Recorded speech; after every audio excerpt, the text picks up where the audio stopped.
Greetings folks, Flying Doctor here, hope you're doing okay. It has been some time since my last video. You know, first I thought I would do a deep dive into exploring missions within the H145, which is an area of rapid development, and indeed I put out a survey about that, and a good number of people, like 80% of people, would really like me to do that. But when I set out on that, I suddenly find, hang on a sec here, might be helpful to kind of just illustrate to people how we just go about the simple principle of flying, because all of the missions I was doing without autopilot and without hover. And then finally, I'd like to say just a little shout out to Jeff Hugh. Hello Jeff, if you're there. And Jeff just made a comment on a video I produced about 7 months ago, which was heavy on the autopilot and the hover mode. And Jeff kind of said, the H145 drifts all over the place when the autopilot is switched off. A difficult machine to fly when compared to Cadbury G2. Would be great if you had a tutorial on how to hand fly without the autopilot. Haha! Well, here we go. This one's just for you, Jeff. It's a pleasure. We'll start somewhere. We will go on missions at some point, but for the moment, let's just demonstrate how it's possible to fly this thing without any additional autopilot influence. Welcome, folks, to the Flying Doctor channel. Let's geek into it.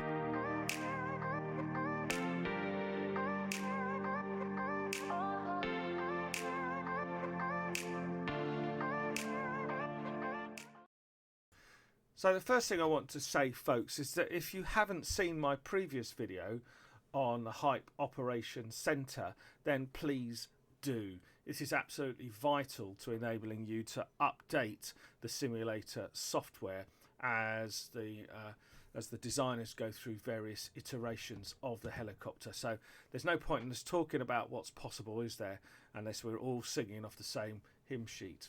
And you can see here that the Hype Operations Center gives you an opportunity to update software, and so far as the helicopter goes, it's a simple click to update. You go to manage the installation, and then you would click. Now don't worry about this. This is an understood kind of bug that I know developers are working on. This relates to the update for the PMS-50 GTN 750, which are the two center navigational units that you can see in the helicopter. They're just down the bottom there, just around here.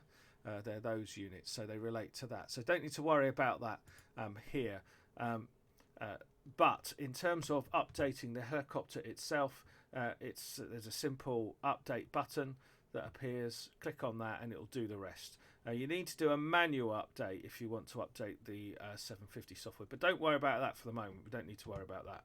The main reason for doing your update is obviously you get the latest developments, and you also get the betas. So just to make sure you're perhaps at the same level as me, and it may well, this tutorial I'm hoping will work whatever, but I'm on build 380, and you can see there's continual development there. So make sure you are up to date in your heli software to start off with.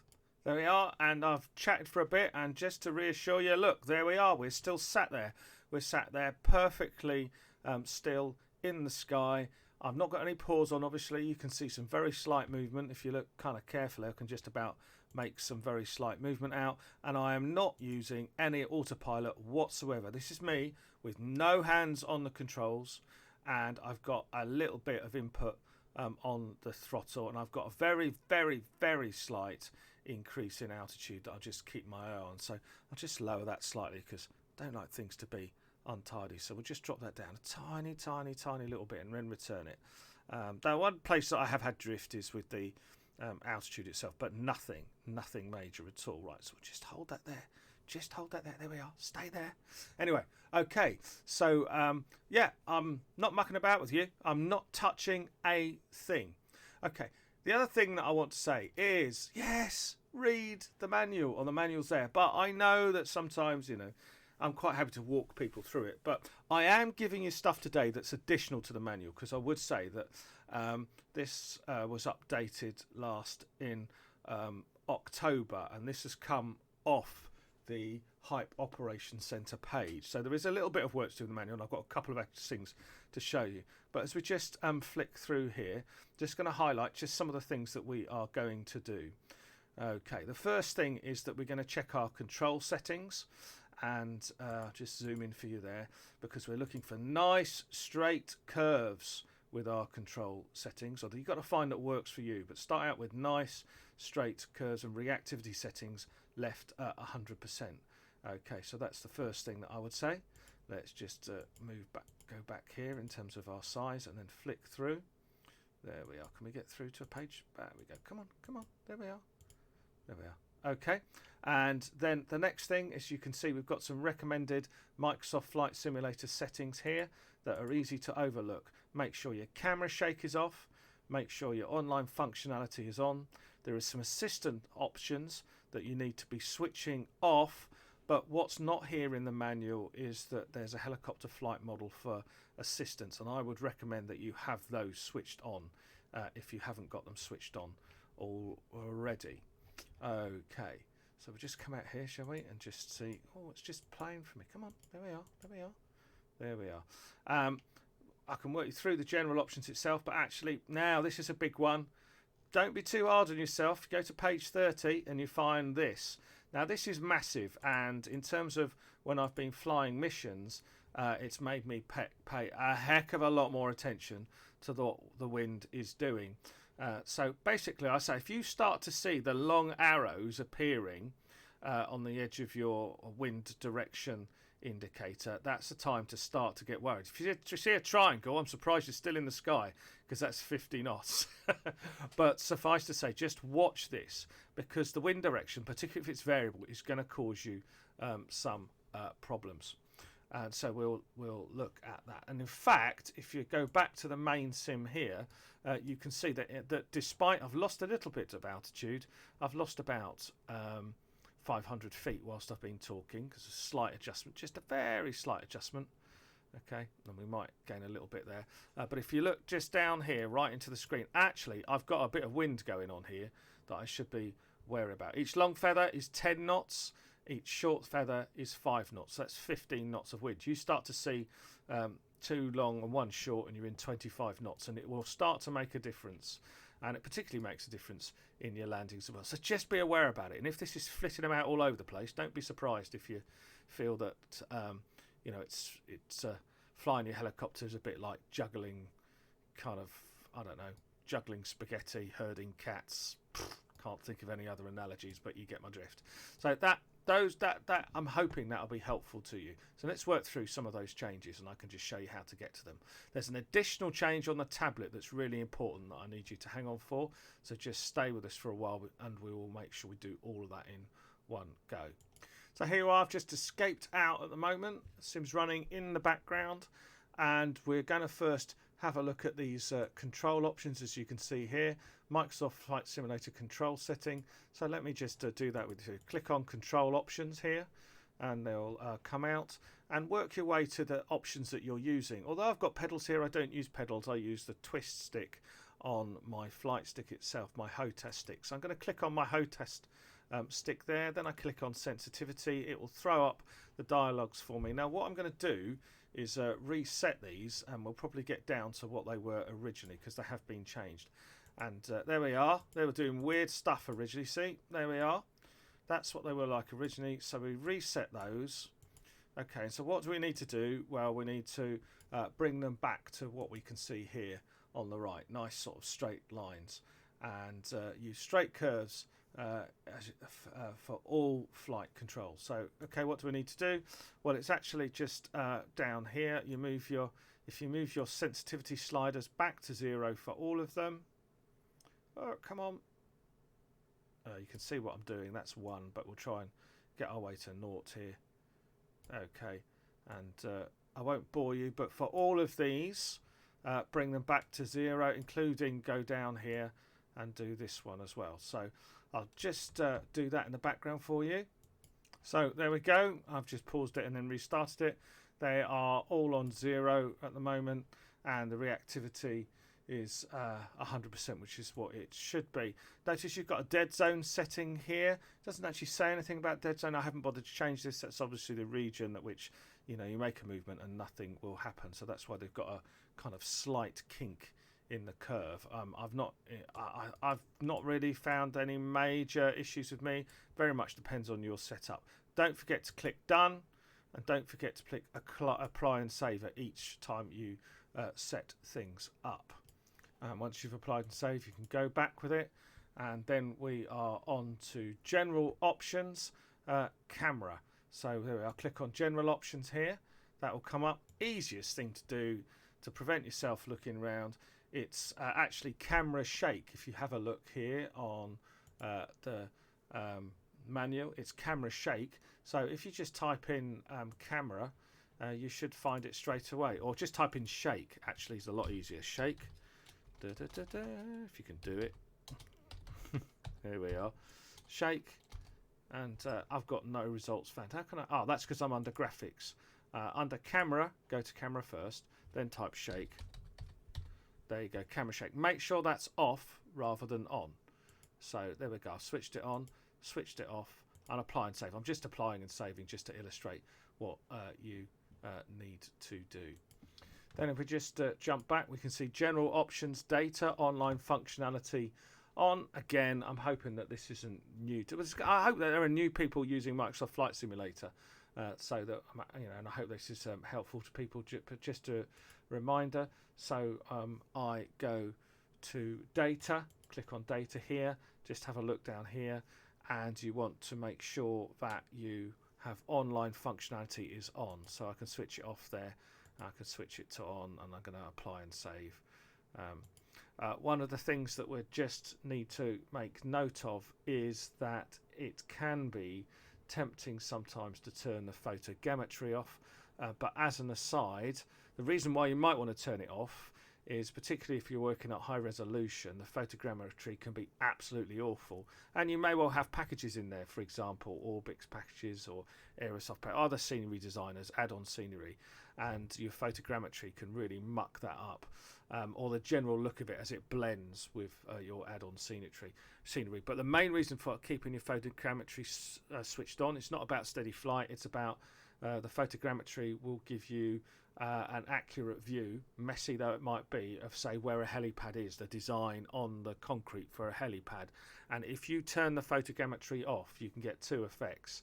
The first thing is that the replacement buildings for Microsoft Flight Simulator can be higher or lower than the true kind of height of the building that you're actually dealing with in real life. And secondly, you'll find that the new buildings coming in will have extra little features on there like air conditioning units, and you'll find that you haven't got no idea where you're supposed to land, and kind of ruins the experience. So I would suggest making sure you leave your photogrammetry on. Oh, that was an aside as an added bonus. Okay, the next thing on the list are the assistance options for piloting here. Auto rudder off, assisted yoke off, assisted landing off, assisted takeoff off, anti-stall protection off, auto trim off, assisted controller sensitivity off. So we need to go back here. We need to go to assistance options. You need to go down to piloting, and you can see it's custom. Now I'm not going to change this, I will change it. I won't reset to defaults, because you might find resetting to defaults is tempting, and then you can see you're doing it.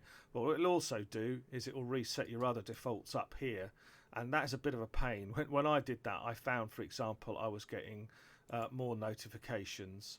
I was getting little notices, and that was really, I had to muck about to remove those, because although I'd reset to defaults in the piloting area, it had also brought back some other things that really just were more distracting. But so here you are, just make sure that these are set. So auto rudder off, assisted yoke off, assisted landing off, assisted takeoff is off, anti-stall protection is off, auto trim is off. But here you are, I don't know if you've seen this, but down the bottom here, not featured on the manual, sorry, that would be really helpful if I went back to the manual, sorry guys. Here we are, so you can see that they're all switched to off here, and at the bottom you've got this assisted tail rotor, assisted cyclic, and my recommendation is you stick that on. Okay, and sometimes I think, oh, I'd like it to be as realistic as possible, but my advice is you stick that on, it'll make your life a lot easier. And if you do reach the point where you're feeling able to function quite confidently, you can try and switch it off afterwards, but best of British to you. And guess I can say that because, yeah, I'm British anyway. So, yes, that's what you need to have sorted there. I thought I'd just show you that. Make sure that we are kind of all doing everything together to make sure that we are getting the achieved result, getting some stability. So, I'm going to resume again. Now we've got a little bit of a jump there. And we can see we are losing a little bit of altitude, but basically, let's just increase that. So we lost a little bit. Apart from the sort of stability around the throttle, which is always going to be very sensitive, we are kind of hovering. I think there's some slight movement, but the main thing is that we're hovering and we're not using any of the inputs here for the autopilot at all. Now the thing is, this is the thing to know, that although we talk of not using the autopilot when we're flying, and what we mean by that is that we're not pressing any of the buttons here, the autopilot is in a sense constantly on. The H145 makes corrections to the inputs, provides stability. So you're not cheating, when you make the following kind of correction that I'm going to show you. And this is big as well because it's not there in the manual itself, or at least I couldn't find it. So we go right back to the original page for the tablet here, and we click on aircraft. Okay, this is going to make all the difference in the world to you. And you've got here AFCS SAS stability level. So what this is the AFCS. It provides ongoing correction to the pilot inputs to bring further stability.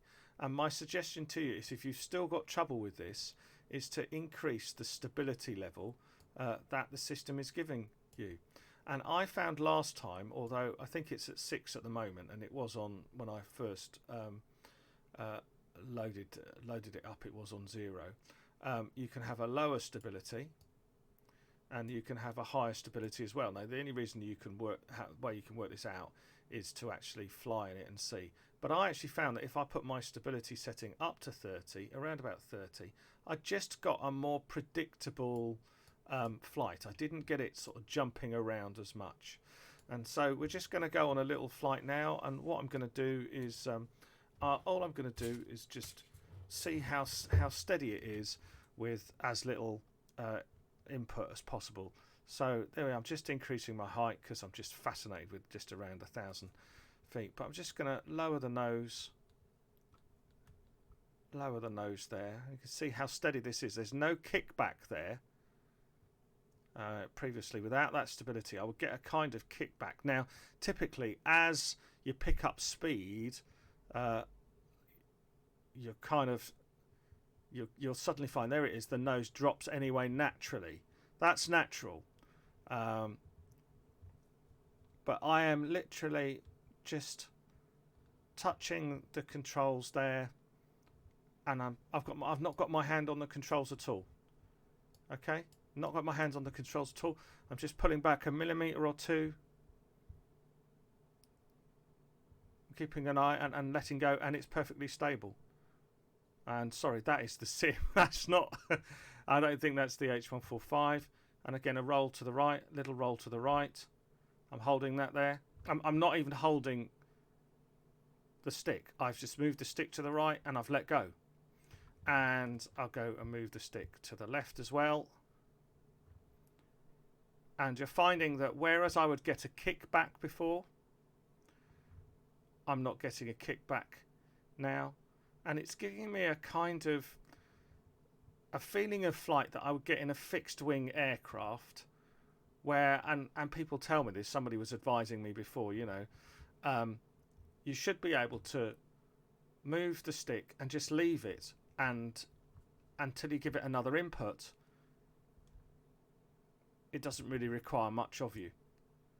And obviously there's the own adjustments you need to make, but I just am hoping that would be simple. Gosh, that was a big stutter, wasn't it? Let's just try and the yaw feature. I'm not even going to comment on this iteration of thing, but I'm just going to twist. I'm twisting very gently to the right, just seeing what we get in terms of stability. It will actually go, and I've still got stability when I'm a bit more aggressive with it. But when I let go, it will return. That's usual for the yaw behaviour. But again, I'm hoping that you can see we've got some stability. I'm not worrying too much about the altitude at the moment, because where I find the instability comes is where you get it kicking it. You get this kick and you're all over the place and trying to make corrections. I'm actually going to try now and just lower my speed, and I'm going to lift up the nose and just see what we get as we do that. So I'm lifting up the nose. I realise I'm going to increase altitude, so I'm just lowering the collective as well, just to reduce the impact of that, but also balancing it, because as I lift up the nose, we see the speed reduction, which is what I'm after. And it's as stable as anything. Stable as anything. As we just, and then I'll just drop it down as we just approach that. There we go. We're doing about, well, that's about 10 mile an hour there. We can lift the nose again and we can go down further. So you can see the stability I've got, and this will allow me actually to land quite nicely. Also, I've got a little bit of reverse movement, which is really good when I'm lifting the nose. There we go.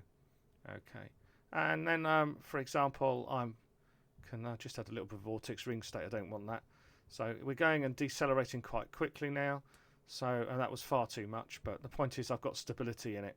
Doesn't really matter how non-ideal it is. This is just to illustrate. So I'm going to land. I'm just going to come down here.